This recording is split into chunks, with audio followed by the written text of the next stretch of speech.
C'est très bien que vous applaudissiez. Mais nous ne voulons pas que des applaudissements. Nous voulons de l'engagement. De l'engagement. De l'engagement et toujours de l'engagement. Pas pour moi, mais pour nos enfants, pour le pays Martinique. Bonsoir. Alors, est-ce que vous pouvez nous décrire un peu la situation actuelle à Ducos en tant que parent d'élèves?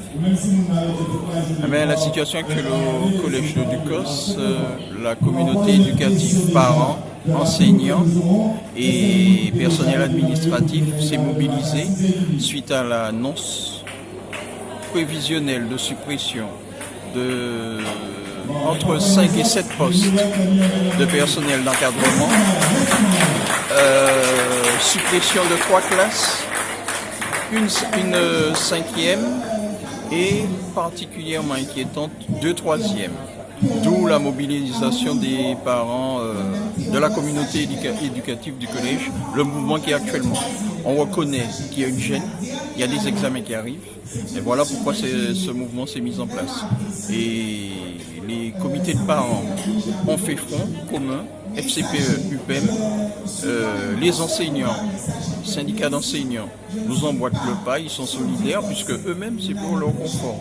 C'est-à-dire qu'on a fait un constat à l'orée du conseil de classe du 2e trimestre que les 6e, on avait supprimé une 6e en début d'année et les enseignants étaient exténués. Les gamins en difficulté étaient lâchés, les enseignants ne pouvaient pas les aider. D'où ce mouvement qui a été initié. On a appelé à l'aide au rectorat en leur lançant une lettre, en faisant des réunions. Le rectorat n'a pas tenu compte. Donc vous n'avez pas eu le résultat? Il n'y a pas eu de résultat. Donc là, on a enclenché le mouvement. Au départ, c'est un mouvement du personnel administratif qui va être supprimé. Et nous, on a commencé le mouvement, les parents d'élèves, cette semaine. Les parents ont pris le relais du mouvement. Est-ce que vous pensez que c'est important de faire c'est plus qu'important. La 3e, c'est une classe charnière. Vous voyez des 3e avec 28, 29, 30 élèves? Mais non, c'est pas possible. C'est pas possible. Ce sont des classes d'orientation où les gamins en difficulté ont besoin d'accompagnement. On supprime 2 3e. Pas une 3e. Lorsqu'on dit ça à tout le monde, personne ne comprend. 2 3e dessus. À la limite qu'on supprime une 3e, je pense qu'on peut accepter. Mais 2 3e, c'est pas possible. Et quelles sont les actions à prévoir dans les prochains jours? Alors dans les prochains jours, comme on dit les responsables, c'est-à-dire on va essayer de faire de Ducos école morte. Mardi prochain, il n'y aura pas d'école à Ducos. Le blocage continue au collège de Ducos demain. C'est important de maintenir la pression. Ah oui, oui.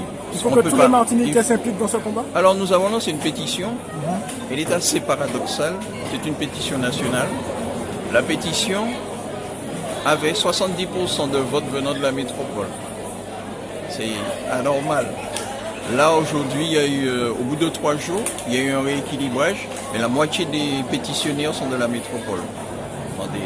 Est-ce que vous pensez que c'est dû au fait que votre mouvement n'est pas assez médiatisé par les médias classiques? C'est pas médiatisé. C'est-à-dire qu'ils en ont parlé, mais bon... Pas suffisamment? Je dirais pas qu'ils n'ont pas parlé suffisamment. Je dirais plus exactement que la chose média, lorsqu'il n'y a pas de sensationnel, la chose média ne s'intéresse pas à ça. Peut-être que là, lorsqu'il y a des mouvements vraiment de grande ampleur, peut-être que là, on sera entendu, peut-être qu'ils viendront. Ils en ont déjà parlé, mais simplement des entrefilets. Donc vous avez plus de Martiniquais pour les jours à venir? Les jours à venir, et les autres écoles surtout, et les autres établissements. C'est moi qui vous remercie.